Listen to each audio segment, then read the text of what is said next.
Hello everyone, welcome to Biolog. आज हम लोग देखते हैं स्ट्रक्चर ऑफ टीआरएनए।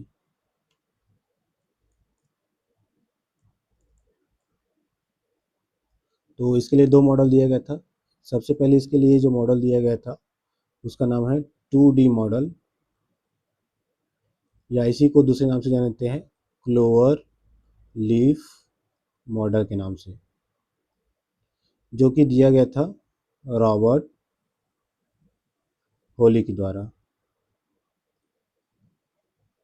इन्होंने क्या कहा, इनके द्वारा कहा गया कि mRNA सबसे पहले फोल्ड होता है और फोल्ड होकर के 5 डिफरेंट आर्म में डिफ्रेंशिएट हो जाता है।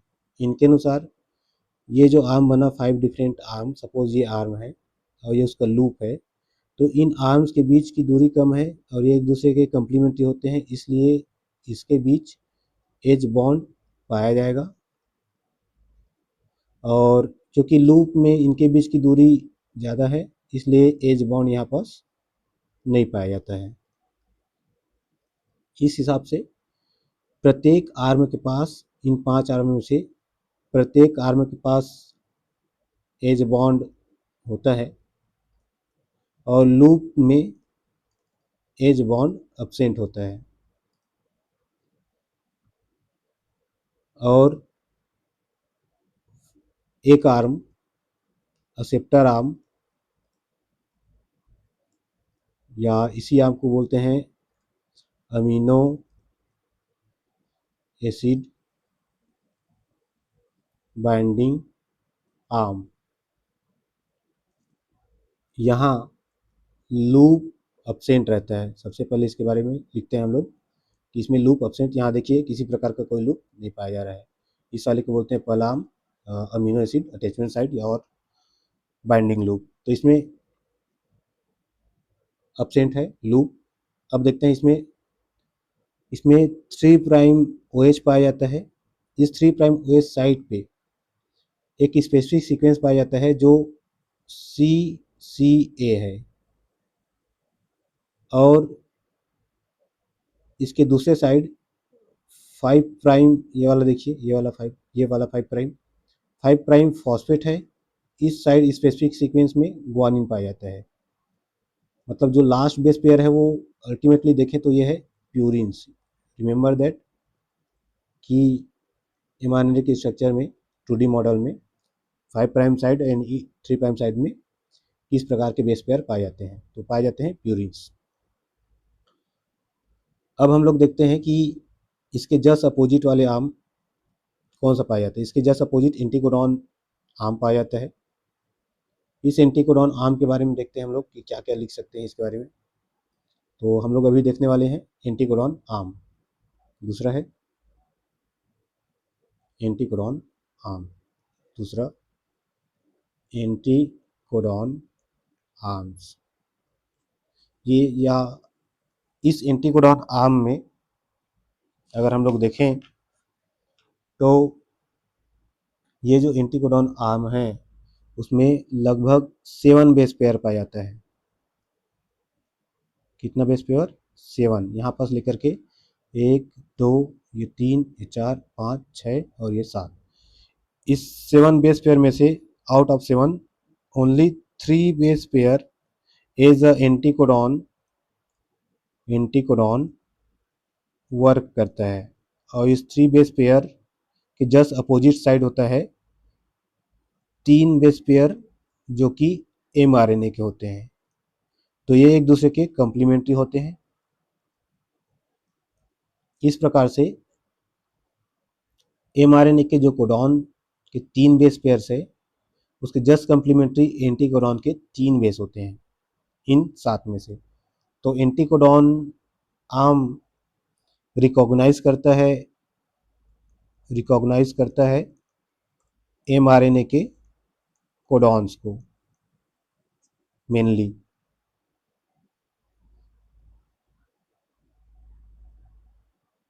और उससे क्या करता है, अटैच करता है। नेक्स्ट, थर्ड देखते हैं हम लोग थर्ड हम लोग देखते हैं ये वाला टी साइन सी आर्म, टी साइन सी आर्म, या इसी आर्म को बोला जाता है दूसरे नाम से राइबोसोमल बाइंडिंग आर्म। इसके नाम से स्पष्ट है कि ये किससे हेल्प करता है, राइबोसोम से बाइंड करने में हेल्प करता है। इसी वाले साइड से, ये वाला साइड से, इस वाले साइड से ये प्रोटीन सिंथेसिस के दौरान राइबोसोम से बाइंड करता है। ठीक है, अब ये बना होता है 7 बेस पेयर से। इसमें एक अनयूजुअल बेस पेयर पाया जाता है, इस बेस पेयर का नाम है, एक अनयूजुअल बेस पाया जाता है जिसका नाम है pseudo uridine, pseudo uridine.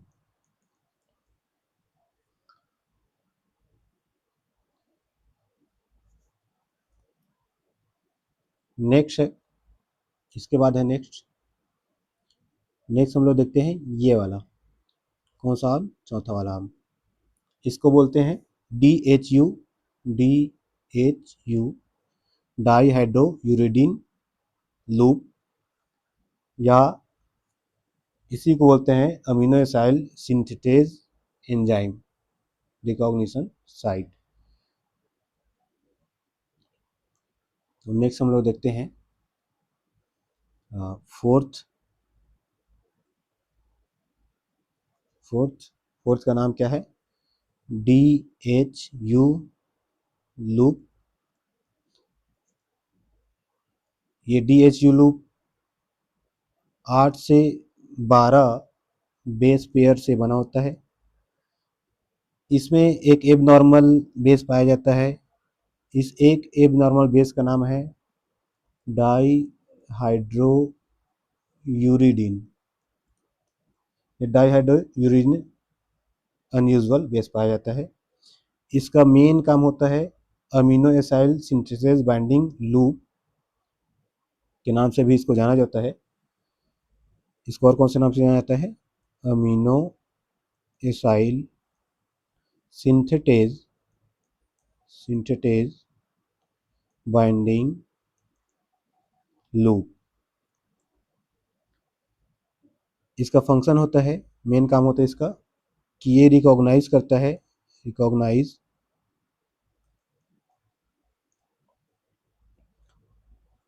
Amino acyl synthetase enzyme को, इसको रिकॉग्नाइज करता है। उसके बाद ये करता है अमीनो एसिड को एक्टिवेट। तो हमारे पास टोटल 20 डिफरेंट टाइप के अमीनो एसिड है, और इन 20 डिफरेंट टाइप के अमीनो एसिड के लिए हमारे पास 20 डिफरेंट टाइप के एंजाइम पाए जाएंगे।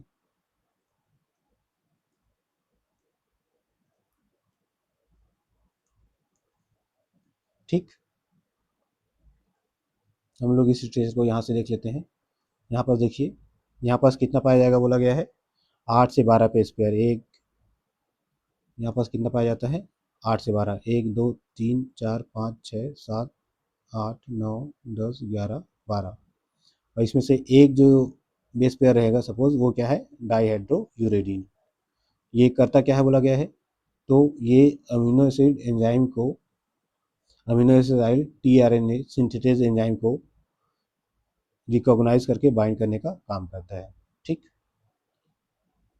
इसके बाद से आज हम लोग देखते हैं ये लास्ट आर्म, ये वाला बचा है वेरिएबल आर्म, वेरिएबल लूप या वेरिएबल आर्म। इसके बारे में देखते हैं। पांचवा,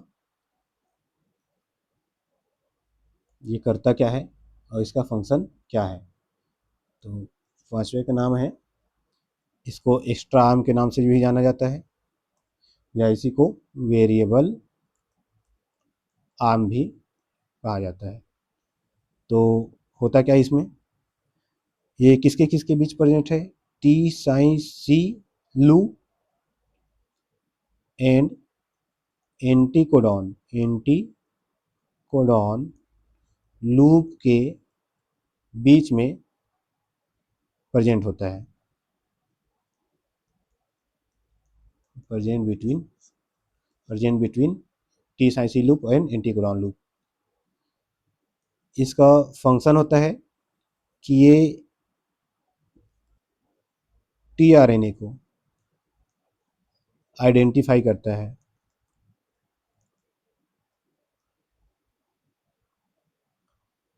लोकेशन देख लेते हैं इसमें, ये है लोकेशन इसका, ये वाला, ये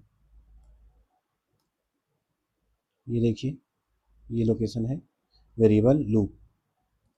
ये वेरिएबल लूप टीआरएनए को रिकॉग्नाइज करने, आइडेंटिफाई करने का काम करता है। तो ये 5 लूप, 5 आर्म, 4 लूप टीआरएनए के 2D मॉडल में पाया जाता है, और ये उनके स्पेसिफिक सीक्वेंस है, उसको आपको याद रखना है। अब हम लोग देखते हैं टीआरएनए के 3D मॉडल को। इस मॉडल को 3D मॉडल के नाम से जाना जाता है, जो कि दिया गया था एक साइंटिस्ट जिसका नाम है किम। इन्होंने कहा कि एमआरएनए फोल्ड होकर के इन्वर्टेड एल के समान स्ट्रक्चर होता है। कैसा होता है एमआरएनए की स्ट्रक्चर? Inverted L. यहाँ पास स्ट्रक्चर दिया गया है। ये हो गया एंटीकोडॉन लूप, ठीक। यहाँ पास नया अमीनो एसिड आकर के बाइंड करेगा। यहाँ पास आपको बताते हैं कि अमीनो एसिड, नया अमीनो एसिड कैसे बाइंड करता है 3' OH पे।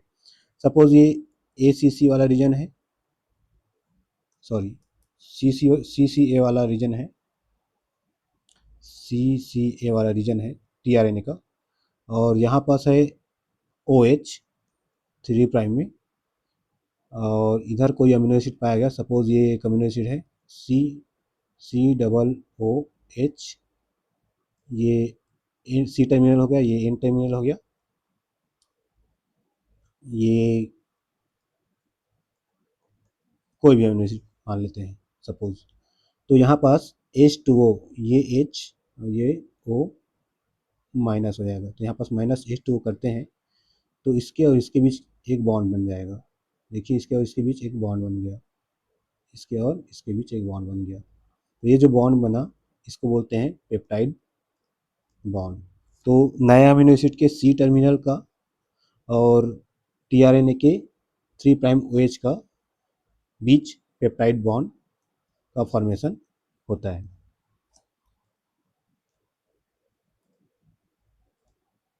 Thank you for watching this video. Please like, share and subscribe.